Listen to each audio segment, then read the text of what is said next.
Hello and welcome to the Awareness Connection. I'm James French, and I'm joining Ted Dimon here. Today we're going to be speaking about awareness and muscle tension.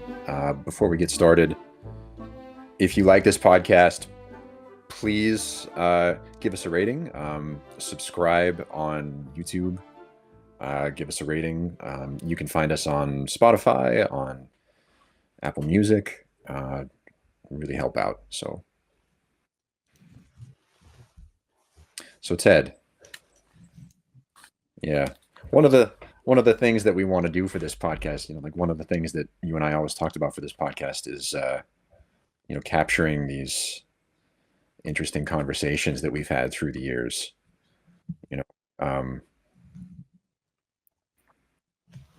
sort of capturing the magic on recording.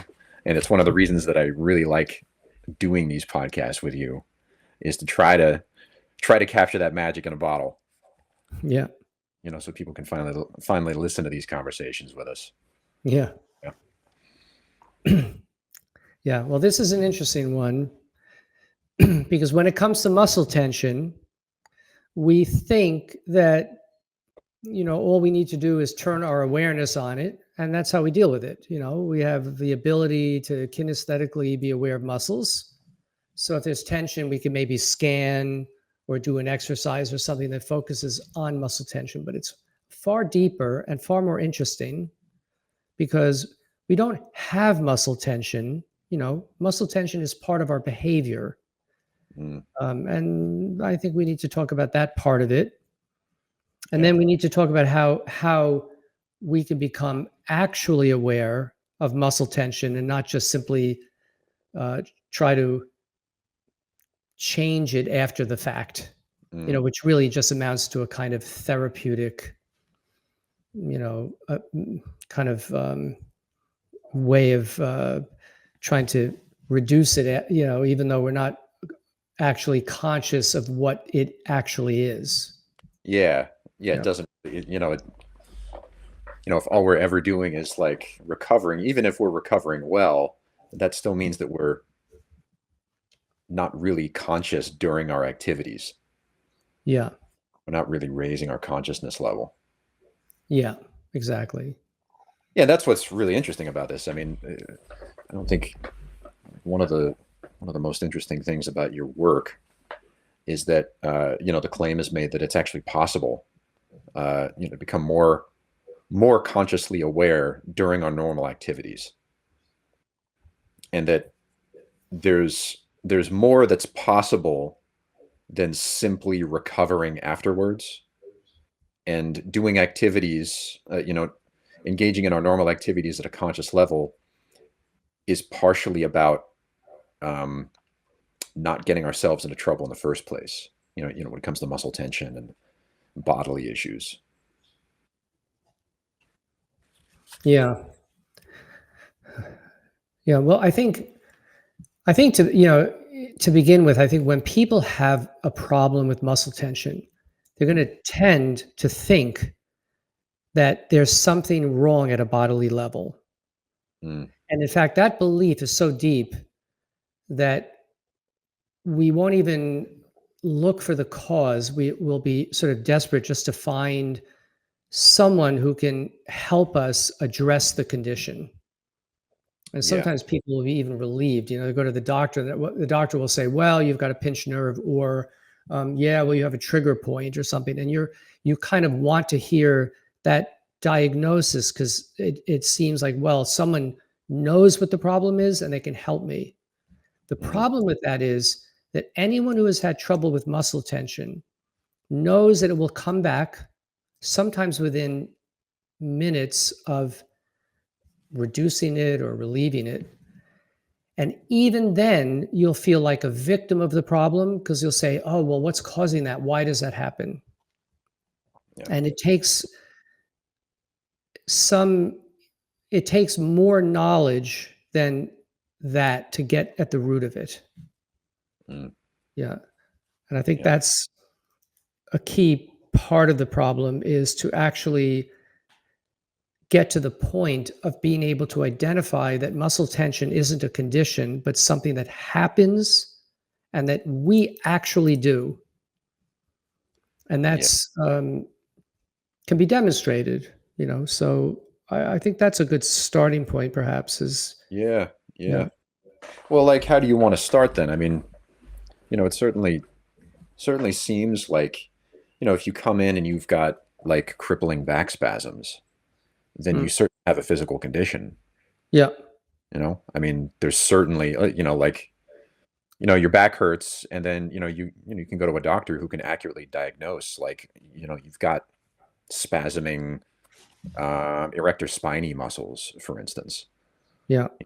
And so, like, you certainly do have a physical condition. And so, like, Yeah. what are you saying, to help distinguish what you mean by it's, not necessarily a physical issue? Well, if you have that condition, um, it doesn't take much to see that it's connected with activity. So the person who's got shortened back muscles, all you need to do is demonstrate, even with a slight adjustment of the head, the balance of the head. These muscles in the back are ultimately, they're part of a whole system of muscles that goes from sacrum to occiput or head. Mm, And all you have to do is make a little bit of an adjustment to put a little more length on the system, and then ask the person to make a simple movement. Let's say they're sitting in a chair, and to come forward in the chair, and they will immediately shorten the muscles again. And that's a very easy, simple demonstration that the condition of tension is part of the problem, but it's only the tip of the iceberg, because the person is harmfully tightening the muscles as part of how they perform that simple action of coming forward or getting out of a chair. yeah. And now a simple physical problem becomes psychophysical, because why are they making that tension as part of an act? Well, because the muscles are part of action, Mm, and you'll never have tight muscles separately from the actions that the muscles produce. yeah. So Yeah. that gives us a starting point. What do you do about that? How do you make changes? How do you become aware of that? Yeah. Yeah. Yeah. What do you do about it? I mean, it's like, Yeah. there's like things that open up about this. Yeah.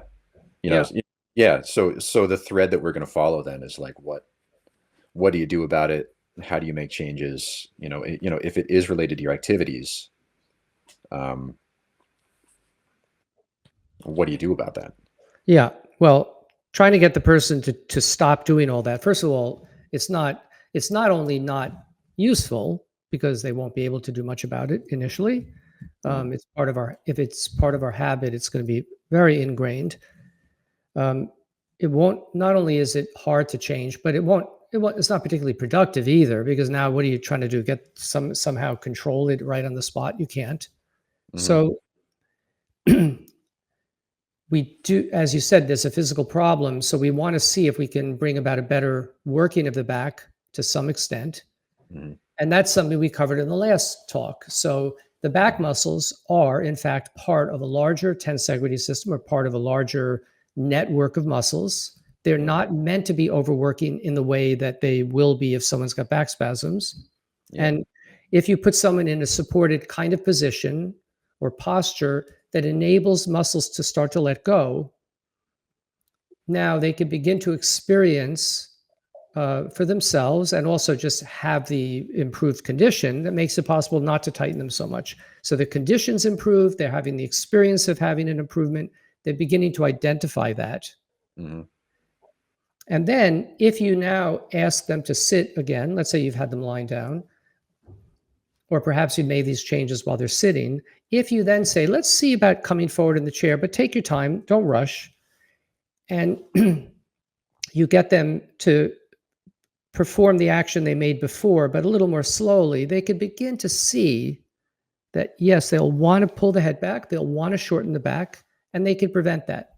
yeah, yeah, Now, that's not the solution to the problem, but it's a beginning of educating the person in two of the elements. One is restoring muscle length, and two, using their kinesthetic awareness and their ability to make decisions about what they're doing, to Mm, begin to identify how they tighten the muscles as they begin to perform a movement. mm, And now we're beginning to, educate the person, beginning to become more aware of not just, the condition, but what we're doing in activity that's producing that condition or is connected with it. And now we're, and yeah. it's only the beginning, but it's a good beginning. Yeah. Yeah. This is like taking someone and sort of opening their eyes, or, like opening a pair of eyes that they didn't know that they had.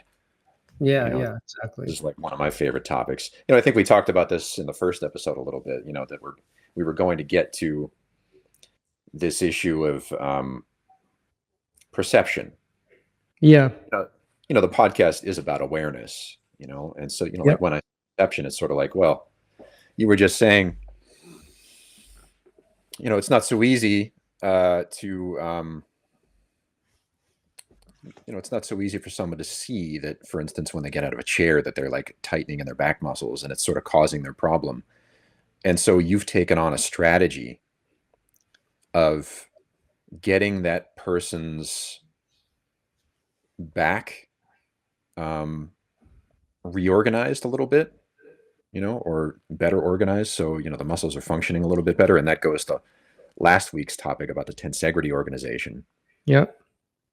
So their back is working a little bit better. Their muscles are a little bit more on length. And then from that vantage, you can take them back into the chair, back out of the chair, just as an example. And they can begin to see, maybe for the first time, that they're gripping themselves in order to get out of the chair. They're disturbing that new, better organization of the back. This is like a perception issue. This is a learning Mm. issue. Yep. Yeah, and notice that we said at the beginning, awareness, we want what we think our awareness is something, a light that we could shine on the thing to Yeah. make a change, but it's the Yeah. other way around. You have to make the change as the foundation for becoming aware. And Yeah. why? Because awareness is, if a muscle is very tight, by definition, you're not going to feel what's going on.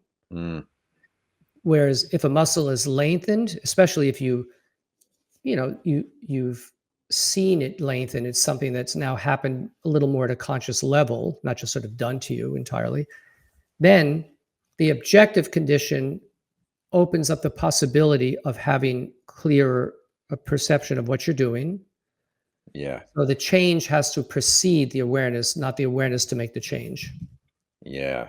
And that's because we have an objective system here, which is muscles and connective tissue and how they work. So Yeah. there is a very definite physical side, but we're not making the changes because we're trying to fix the back.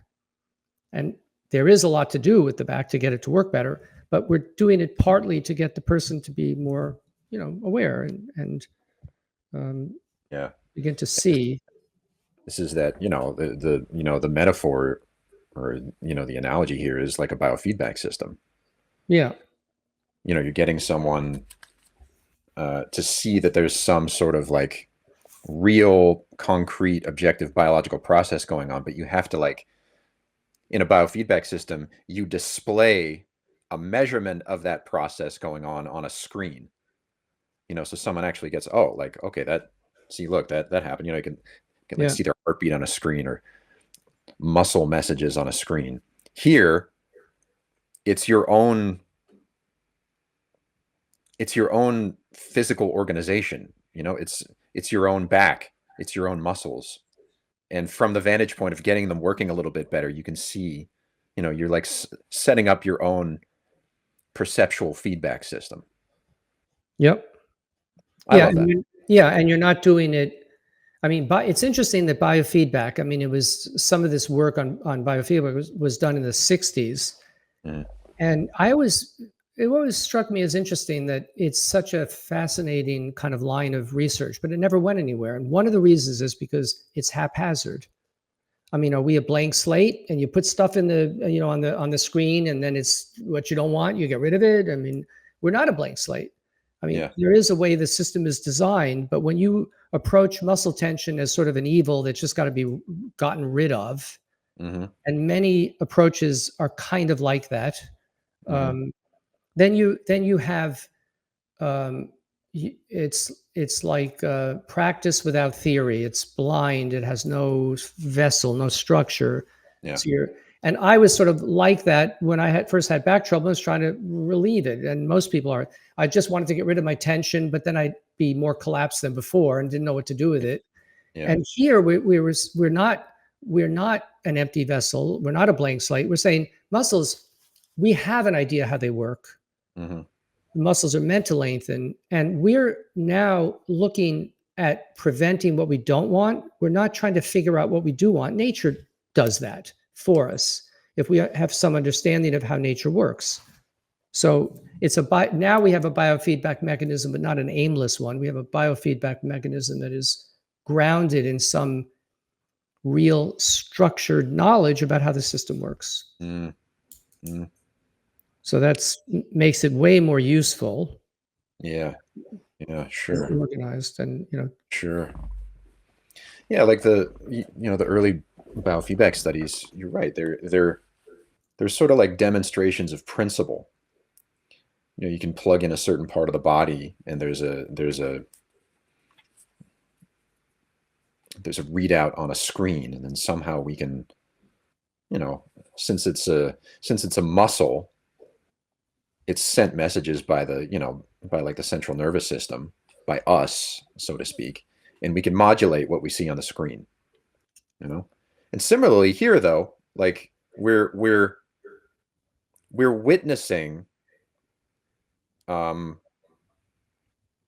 we're witnessing the unconscious messages, so to speak, that we're sending to muscles. Like when you have someone get out of the chair and they find that they disturb this new organization that you've helped to bring about, they're in some sense witnessing like a set of messages that the central nervous system has sent those muscles that they maybe didn't realize that they were sending. yeah, yeah, but now this brings up, you brought up the idea of muscles getting messages. So if we see that the harmful messages are coming through to the muscles, which they certainly will be when the back is tight, Mm, we're stopping that. We're getting the muscles to work better. We're identifying the thing we don't want, and we're learning to stop it. But at mm, this point, we can't do much more than stop it and give the person the experience of using the back with a little more ease and length and muscles. yeah. And then replacing the old messages with a new message, which is don't tighten to let the parts move away from each other. Or that's one way to express it. And they begin to, replace old direction with new direction as a kind of a relearning process to see how the body can work more easily. Now, they're Mm, not going to be able to maintain that inactivity on their own because the old messages are too powerful and when they go back to, let's say, real life activity, you're not going to be able to go play football and yeah. think it's going to be okay. Um, but they will be able to experience it coming out of the chair, performing some actions. So now they're learning the art of stopping the old messages, bringing about a better working of the system, and they're beginning to educate their kinesthetic system in how to stop interfering and how to notice when they're doing that harmful activity. And they can begin to experience a lightness effect, more ease, more length, more tone in muscles. And that's a good start. Yeah, the beginnings of like the restoration of the tensegrity function, Yeah. like the Starting to restore the PNR system, the the natural working of the postural system. mm, So at this point, we're not, you and I are talking about direction or, muscles receiving messages. We see that muscles are not just in a condition, they're getting messages all the time. They mm, work inseparably from the parts of the brain that are sending messages and organizing how those muscles work. But we're not obsessing over that because we want to give the person the experience of how that overall PNR system can work again the way it did when we were young children. mhm. And that's our real goal at this stage. All right. So we're we're working with direction. We know there's a psychophysical problem, not just a physical problem, but in order to give the person more experience in how the body can work efficiently and effortlessly. Hmm. And and most people will identify those stages still as being physical, and that's fine. Yeah. The student will say, "Yeah, I know that there's something I'm doing that's harmful, but I like how it feels. I want more of that." That's okay because Yeah. they Yeah. quite understandably want to feel better. Yeah. Sure. Sure. And that's the resolution of their physical problem. They come to you with like, you know, tension, with like a really sore back, or like like you and I have been talking about, the shoulder issue lately. The shoulder doesn't seem to work. And through through educating someone like this, seeing that sort of the way that they're performing their normal activities is that their use of their own muscle system is causing the whole thing to get sort of tied up and twisted and like you say shortened, like the tensegrity structure is getting malfunctioning, you know Yeah. and it's causing these like symptoms that they're coming to you with. And through educating somebody about this, those symptoms can be resolved. Like, the shoulder can go, the muscles can release, the shoulder can sort of like come back into place, float on the back. It feels really nice. But then, just like you said before, I mean, it always comes back because it's not really a physical issue. It's about how you're performing your activities. It's about the tension that you bring into your activities that's leading to the physical symptoms that you're experiencing. Yeah. Yeah, and that's the underlying problem is psychophysical, but the Mm, student won't know that and won't accept that for a while because until you fully understand that you're doing this, there's something that happens in action as a result of your own activity, you'll keep reverting to the idea that there's something wrong with the body. mhm, And but the meaning of psychophysical is that there is no such thing as a body working separately from the mind. mm, Even when you're reading a book, it's a psychophysical activity because the act of reading the book, which certainly is cognitive, complex, various cognitive complexes like interpreting the words and thinking about the meaning of the words, etc. It's still a total psychophysical activity that involves holding the book, adjusting your eyes to the words, mhm, maintaining posture while you're reading the book. I mean, the whole process of reading is not mental, it's physical and mental. And mhm, likewise, if you're throwing a football, it's not just physical, it's clearly a mental process because you're having to adjust what you're doing, adjust the use of your hand, observing what's going on, observing how you're moving. So any action, whether physical or mental, is psychophysical, mm, and that's what we're looking at here. And in many ways, that to me is the key to the what, or certainly one of the keys to this whole subject. mm, And all the different methods that try to look at that back problem as fascia, muscle tightening, tight muscles, imbalanced muscles are missing the fundamentally psychophysical nature of the problem.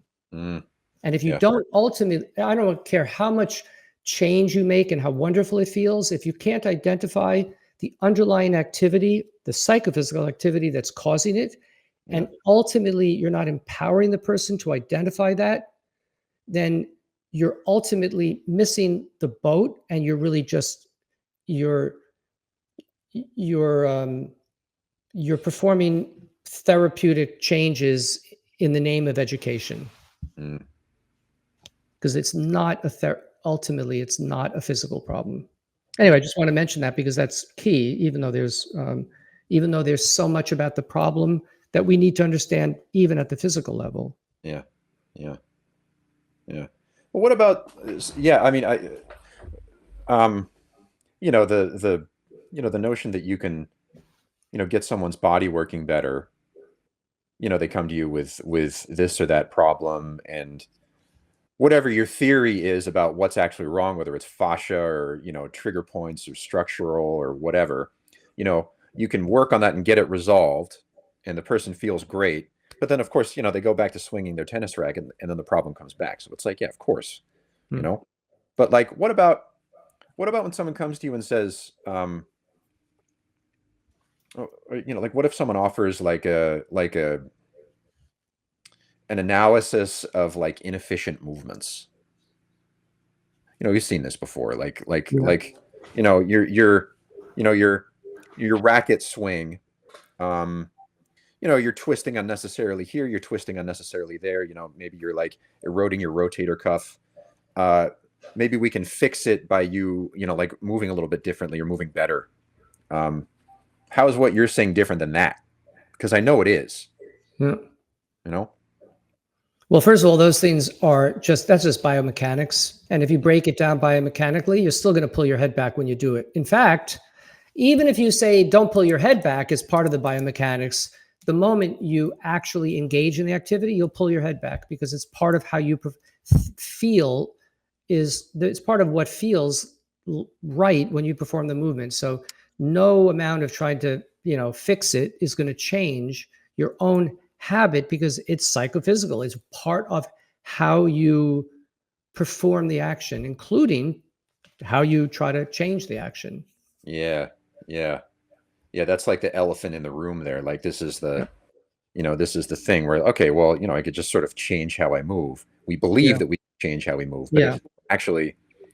if you were really going to look at, like if you were totally honest, or let's say, you can hook your entire body up to like a biofeedback machine, even if you tried to change how you move, it would still show up on that screen. Yeah. Yeah. There's no Exactly. getting away from it. Exactly. And that's what we have to address. Like that's the whole thing that we have to address. Yeah. You know? Yeah. Now, so imagine just to take it even further. Let's say that you get to the point that you're able to stop interfering with muscles. You're able to think about when you identify how you've tightened and you've organized your awareness so that the system as a whole can work better. Let's say you've done all of that. The system is now working better. You're able to stop in an activity and not entirely go back to your old way of doing it, even when let's say move out of a chair or do something. Um, when you're able to stop the old directions or old messages from going through, and you're able to keep the new messages going through, and are able to perform the action in a completely different way, now you're becoming conscious in action. Mm, And that's not simply being aware or trying to, be mindful while you perform an action, because being mindful while you perform an action, you're still going to do the action unconsciously. yeah. That's now you've actually identified the unconscious operation of habit. You've Yeah. prevented it and you've replaced it with conscious messages. That's a higher attainment or level of understanding. And when you get to that point, then you can begin to look at actions like, how do I vocalize, or how do I hold an instrument? Can I apply this? And then you can begin to apply it in complex activities, but that's a higher level of skill or a higher attainment. Mm, yeah. And it ties into what you were saying before about, the awareness comes after the changes. The awareness Yeah, doesn't cause the changes so much as the awareness comes about because of the changes. Like yeah, how else would you identify, first of all, that you're tightening in your activities, that you're shortening? Second of all, how would you identify, how else, yeah, or like, we just put the question to you, like, how do you identify when you're working at that level, whether the normal messages that you're sending your muscles that caused the problem in the first place are coming through or not? How do you identify that? yeah. You actually asked the same question like 2 weeks ago. Pretty I much. really like that question. Yeah. Yeah. I can't Well, stop. the answer is Hopefully I'm not boring our audience here. no, when you're actually, when the system is working well, you could begin to distinguish the old way from the new way. So that's one way. You can actually feel it. Yeah, Uh, you could feel that you revert to the old way. yeah, You can also tell when you've stopped giving the conscious messages and the old messages take over. So there's several ways you could see, if you observe in a mirror, sometimes you could see what you're doing. yeah. Like the actual physical. You know, Yeah. for example, like the pulling back of the head or lifting chest or whatever. Yeah. Yeah. And don't forget, when you've got the system working completely, when you've restored the system, Hmm. you're not just getting back to where you were as a kid when it was working. Typically with 2-year-olds, let's say it's working quite beautifully. You're not just going back to how they were. You're going back to the way they were, but at a conscious level. And at a conscious level means it's already much more conscious. You have an Hmm. appreciation. You can appreciate, you can weigh, you can identify what's different now in a way a child doesn't, because they're just in it. They're just doing it. They don't know Yeah. it's happening. And Yeah. that alone is something you can carry into activity. Yeah. Totally. And then so the quality of awareness is already kind of an emergent quality when you're able to restore the system at a more conscious level. Mm. But then the direction itself becomes another component that you could see. And when you could see the two things and you could identify mentally when you go back to your old way of doing it, it's a kind of an insight.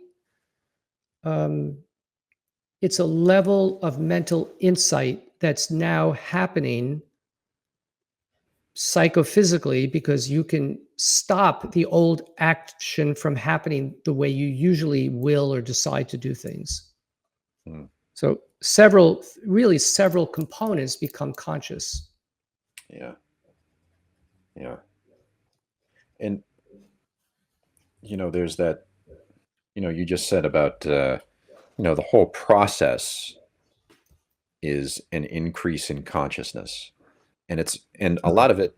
This is something that always strikes me. It seems like it's really about comparing a previous state to a new state. It's like, I mean, a lot of it is really comparison. If you start out with your back arched unconsciously, you don't really know it, and Yeah. then all of a sudden the muscles around your back and your shoulders start to give way, and the system starts to right itself. You're like, this is different than before. This is something that I didn't know about. This is much different than before. This is Mhm. um it seems to be a comparison issue. Yeah. Well, yeah, certainly at that level, that's for sure. Yep. Like Certainly. yeah, Yeah. yeah, If you shortened and you've restored length, yeah, if you shorten your back and you've restored length in the back muscles in the trunk, it's so dramatically different. yeah, yeah, You can't help but see that. Yeah. yeah. I don't know if I want to get too philosophical here. I remember there was a philosopher whose works that I encountered,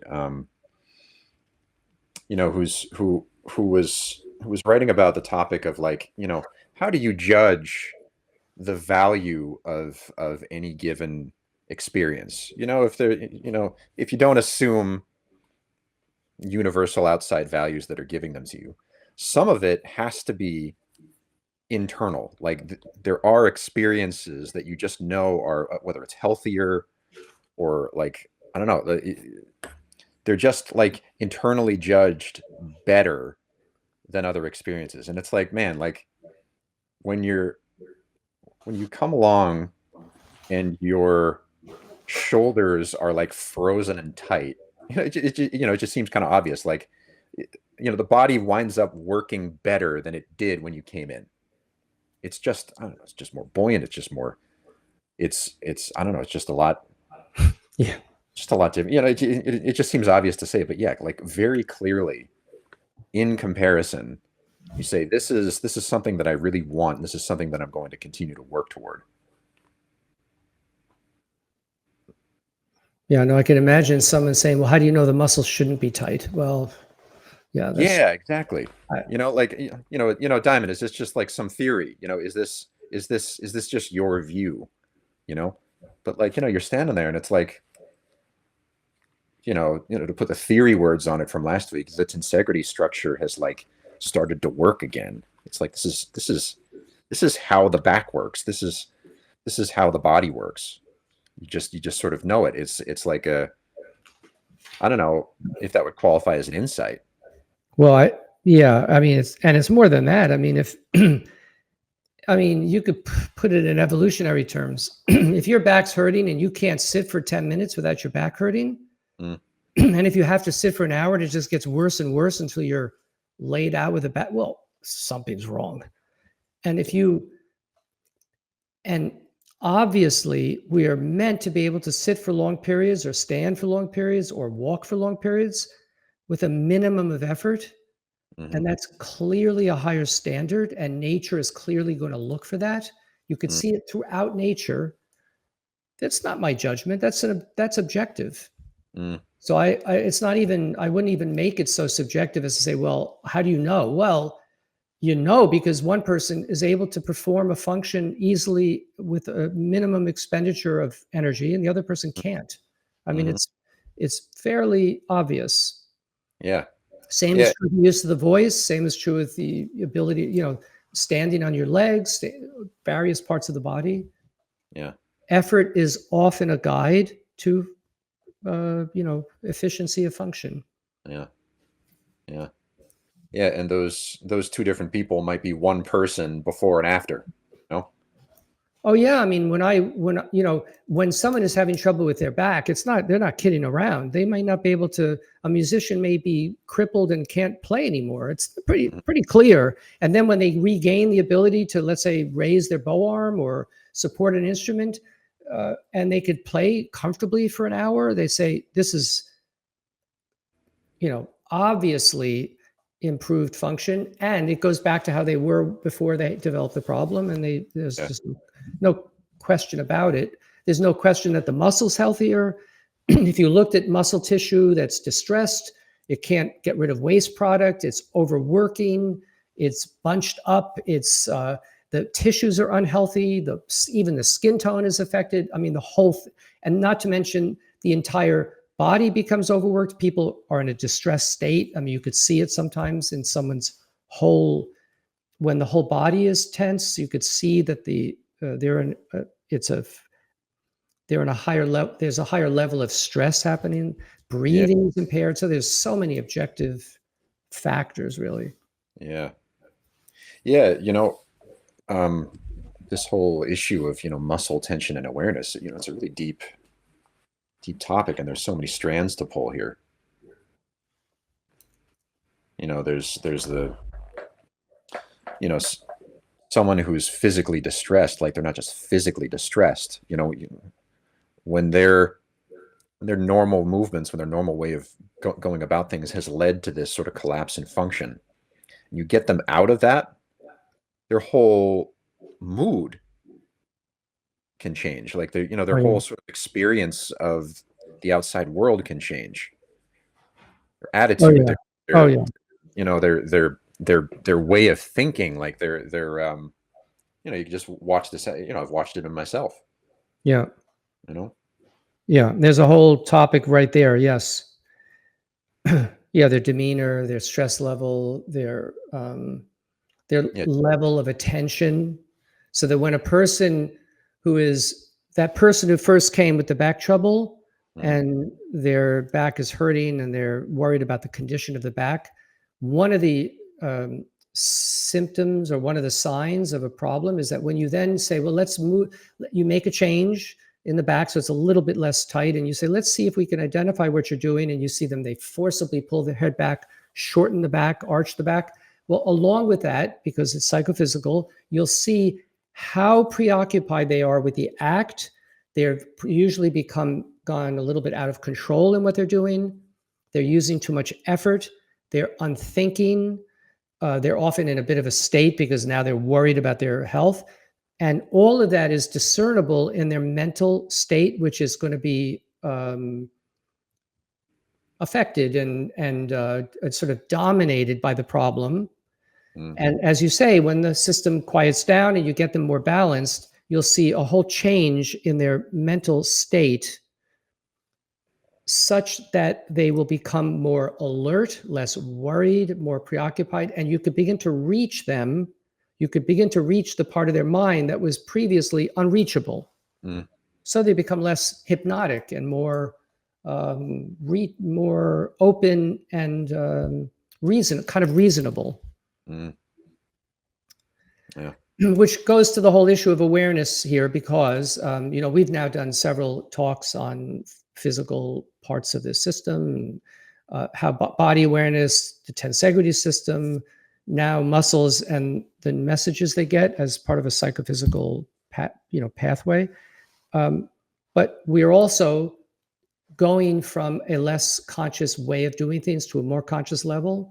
And I was thinking maybe we'll do that next week, where we could talk about awareness levels a little bit and why we are really speaking here about becoming more conscious and what that means, because it really is, there's really a lot to that question of what parts of us are becoming more conscious and what parts are not conscious. Right. Yeah. Really excellent way to go forward. Yeah, I think it'd be interesting to do that, just to shake up the topics. Yeah. You don't want to, because it's very easy. We were speaking before the podcast recording started about how easy it is just to sort of focus on physical topics in this subject. And it's like a little bit deceptive. The physical topics I find very compelling and very, very interesting. But ultimately, like that's not really what we're talking about here. We didn't name the podcast like body talk or something like that, like the body connection, Yeah. Right. When, If you did, if you did, I wouldn't be part of it, because it's not. Exactly, It's not. It's yeah, absolutely. It's yeah, and how and why this is part of a process of becoming more conscious is part of what the field is about, that needs to be identified. Mm-hmm. I mean, you could say that you do body, you do some kind of body work or some body awareness system. You say, "Oh, I feel much better." Well, number one, I don't really care, because feeling better is not much of a gauge of anything, and it's usually really temporary. But Mm-hmm. also, it doesn't identify to me what's really, in what way are you informing the person. In what way is it a meaningful change where their consciousness is in some way heightened, such that you can identify the stage where we were less conscious and the stage where we are more conscious. And just to say you feel better, or it's associated with sort of more freedom of movement, or perhaps all of these stressors that get to me, it's a little bit of a romantic idea that stressors are causing all this, and if I can, when I free up the body, I feel better and less stressed. Those things are not a sign of progress, but a sign of not being clear about what the field really entails. Mm. The real meaning of all this is that you're learning. We're taking the process of action to a more conscious level. Mm. That's the thing that inspired me to do this as my work. And yeah. And by the way, speaking of that, I just want to remind viewers here that the book that we have, that is available on sale, Sensory Motor Awareness, is kind of the curriculum, the practical curriculum for learning this subject, for putting it into practice, not just as a sort of a therapeutic method, but as an actual learnable stage, practical discipline that could be learned in stages. It's available on Ingram Spark, which makes it available to your favorite bookstore. You could find it on our website as well. Anything else I should mention? As always, thank you all for joining us. Yeah. Just make sure to find us on YouTube and subscribe and like. Find us wherever you get your podcasts and rate us. They really do help. Ratings really do help. That's just sort of the world that we're in right now. But yeah, if you like the podcast, please share it on social media. We just want to reach more people, and we want to continue having these interesting conversations. Yeah. On that note, thank you, everyone. We'll see you next week, and we're going to talk, I think, maybe on the topic of awareness. Yeah. Stages of awareness. Great. Thanks, Ted. Thank you. Thanks, James.